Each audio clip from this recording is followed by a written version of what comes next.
Hello everyone, welcome to this video series on Fourier transform.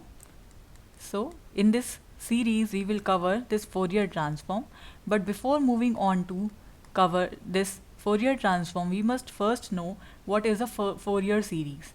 So first two videos would be devoted to Fourier series.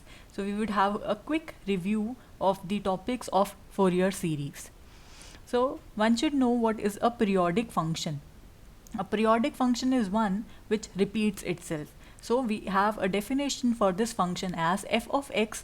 This is if this function is equal to f at the point calculated at x plus p, then we say this function is periodic. That means after every p time period, the function repeats itself.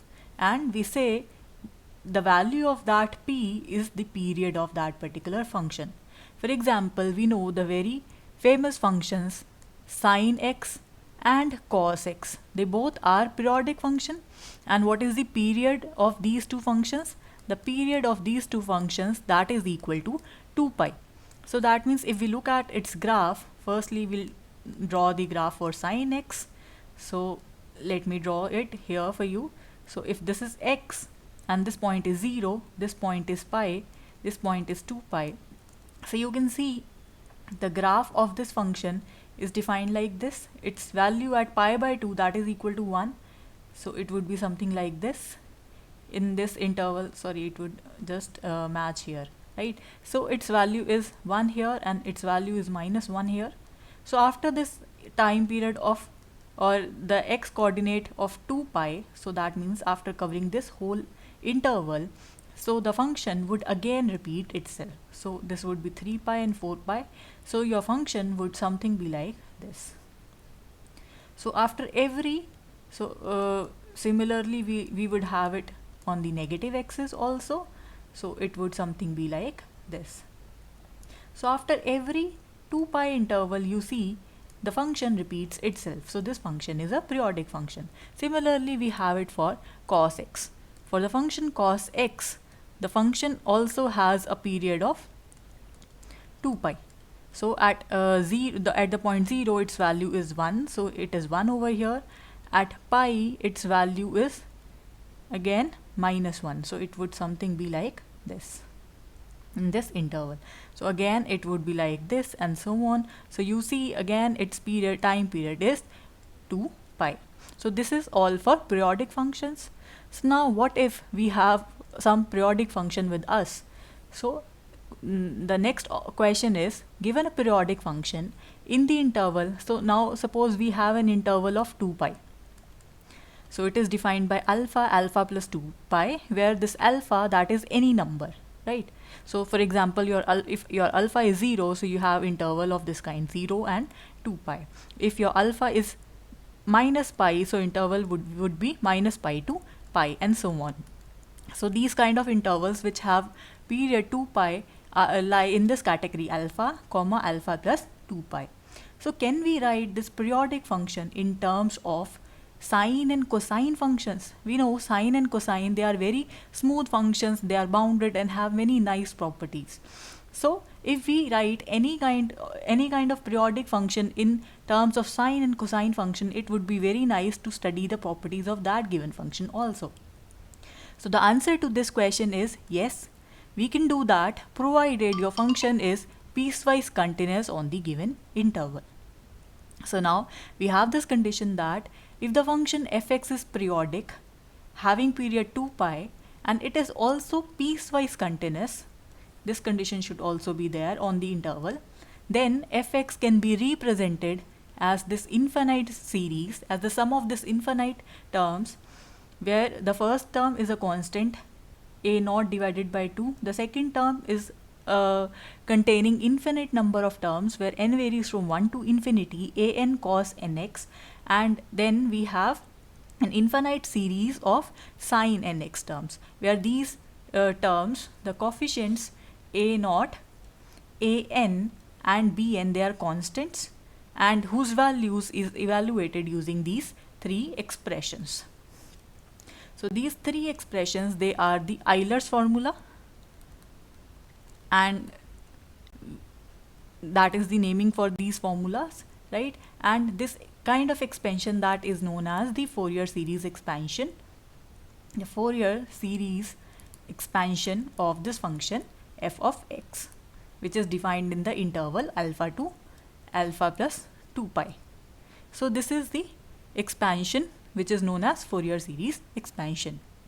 So now we know if the function is periodic, having period of 2 pi, and is also piecewise continuous on this interval with a finite number of jump discontinuities, that means at those finite number of points, at certain finite number of points, the left hand limit of the function is not equal to its right hand limit.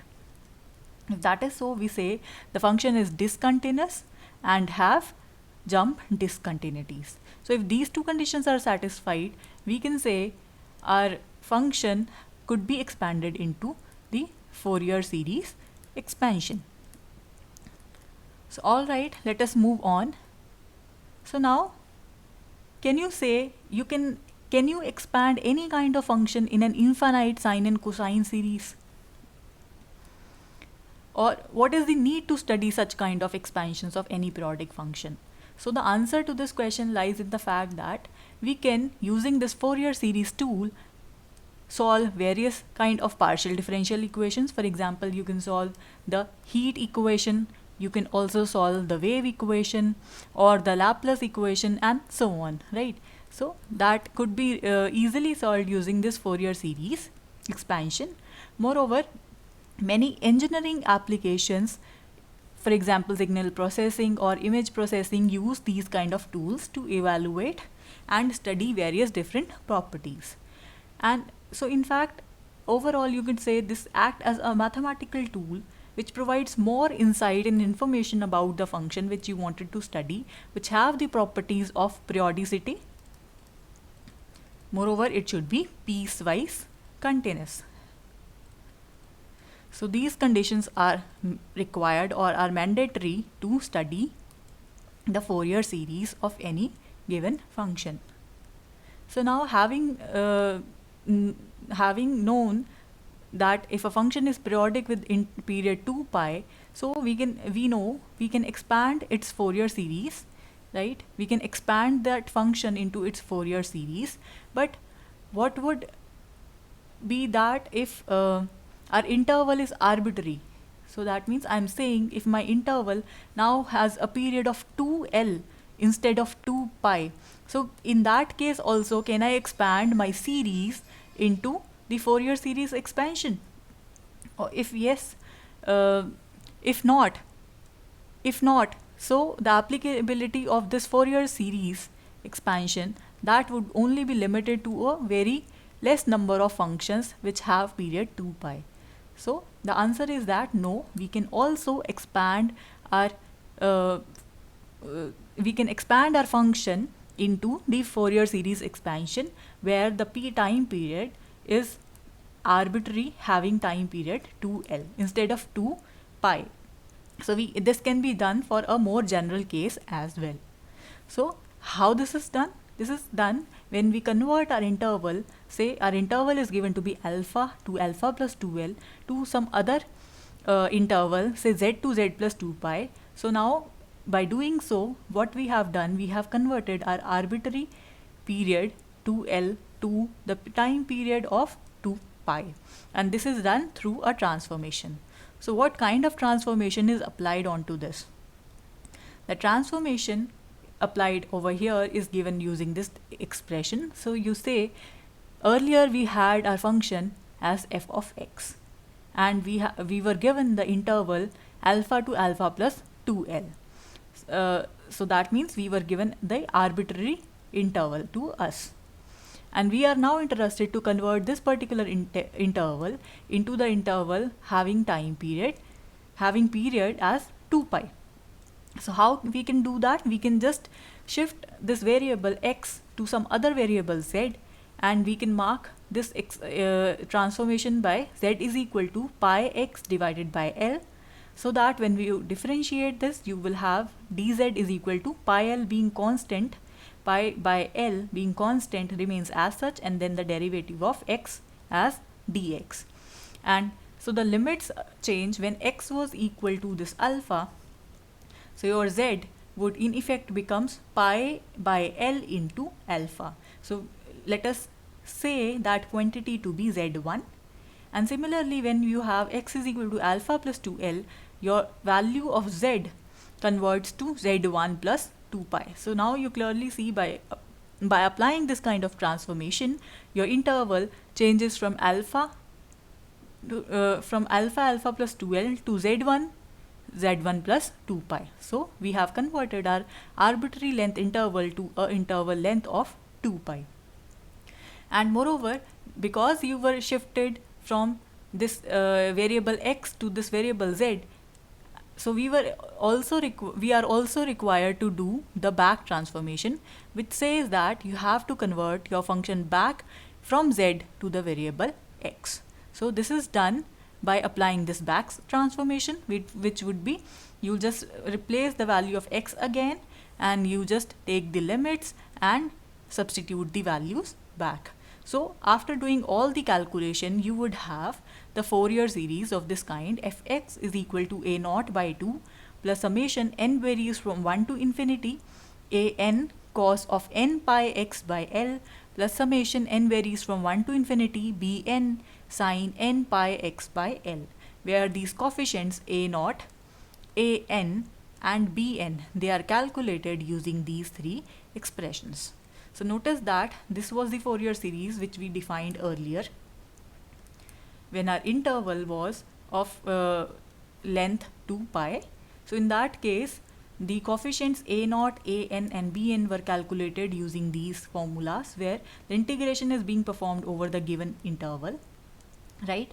And so we had this expressions. So now what are the changes over here? The changes is that now we have defined our function in the arbitrary interval, say alpha to alpha plus 2L.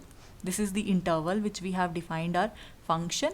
And so the changes, now you see that in place of this x, now we have pi x by L. Moreover, here the interval changes. So this angle also changes over here and here. In addition, you were earlier dividing by pi, and now we are dividing by L. So these are the changes that we made in this transformation.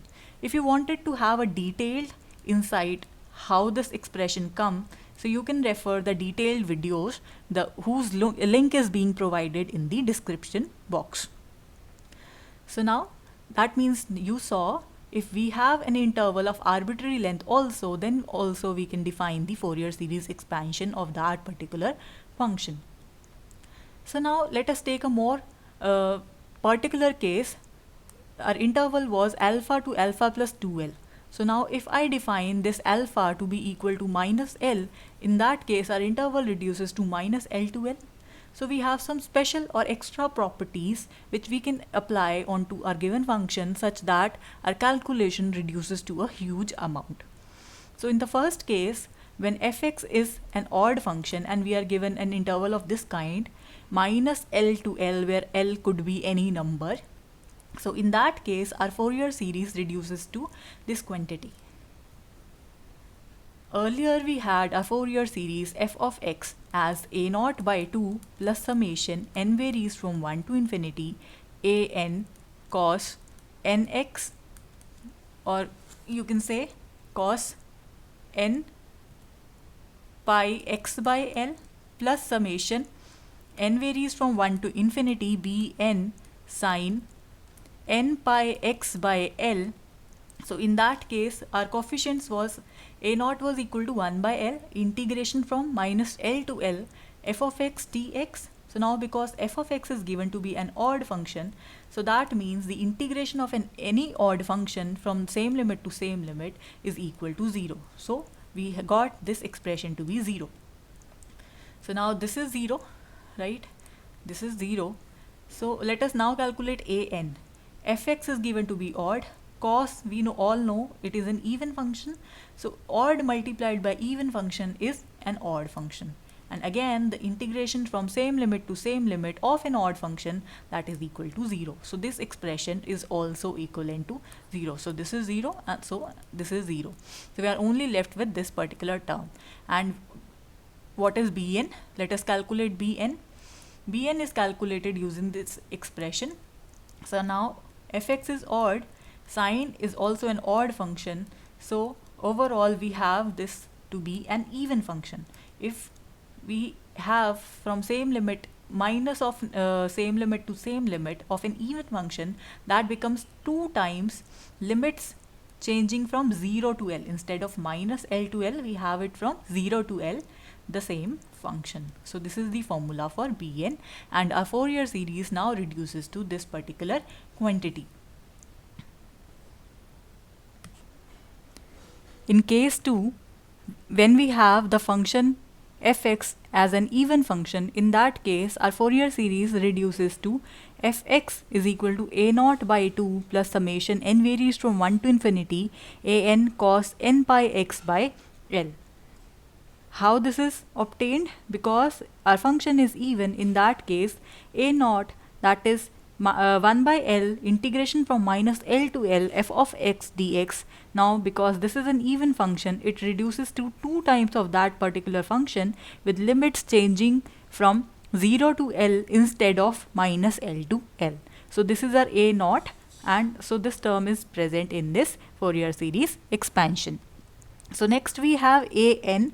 Again fx is given to be even and cos is also an even function. So these two, even and even function, they result in an even function. So if this is an even function, so again this an is 2 times that of L. This should be fx multiplied by cos n pi x by L into dx. So this is also 2 times of this particular function, and the limits changing from 0 to L. Again Bn, because fx is given to be even and sine, we know this is an odd function, so even into odd function, that is an odd function.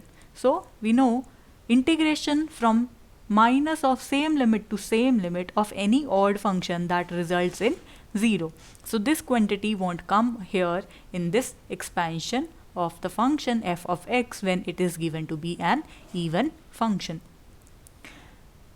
So after having defined these Fourier series expansion, first in this case when we have period of 2 pi, and in this second interval when we have an arbitrary period of length 2L, the infinite series is given by these two expressions. So first one is a0 by 2 plus summation n varies from 1 to infinity an cos nx plus summation n varies from 1 to infinity bn sin nx. And secondly we have this x replaced with pi x by L, and the coefficients are evaluated using the previously explained expressions. So now can we say that for any particular value of x, provided the series converges, then the value for this infinite series and this infinite series, they result into a particular number?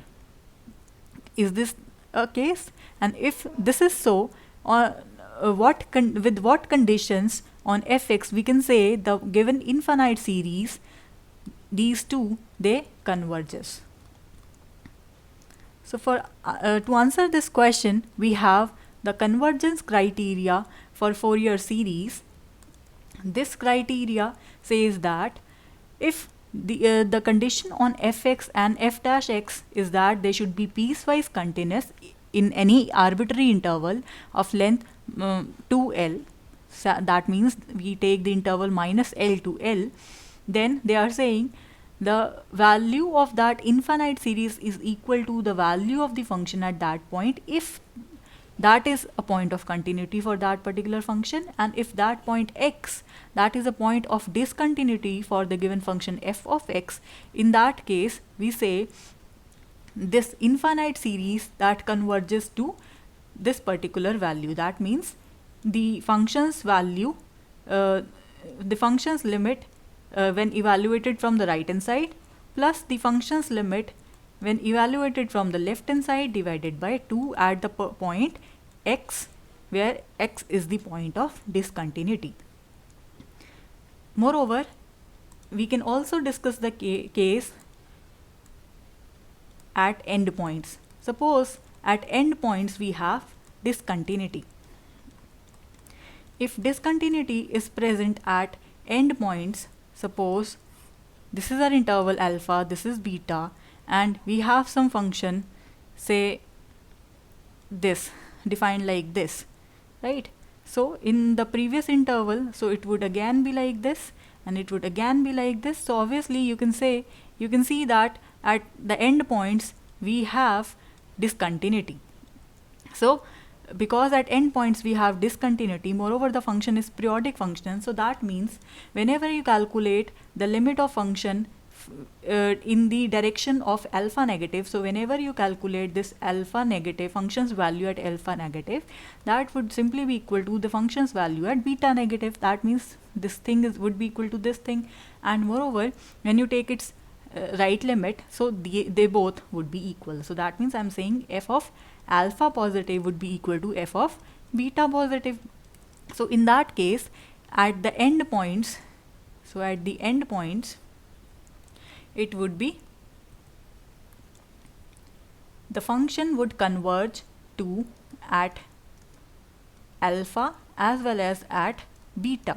The function would converge to f of alpha positive plus f of alpha negative by 2. It should be this one by virtue of the definition that we have just mentioned.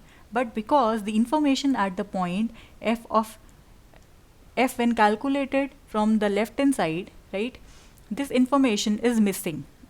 The left hand side, that is missing, right? So what we can do, we can replace this quantity.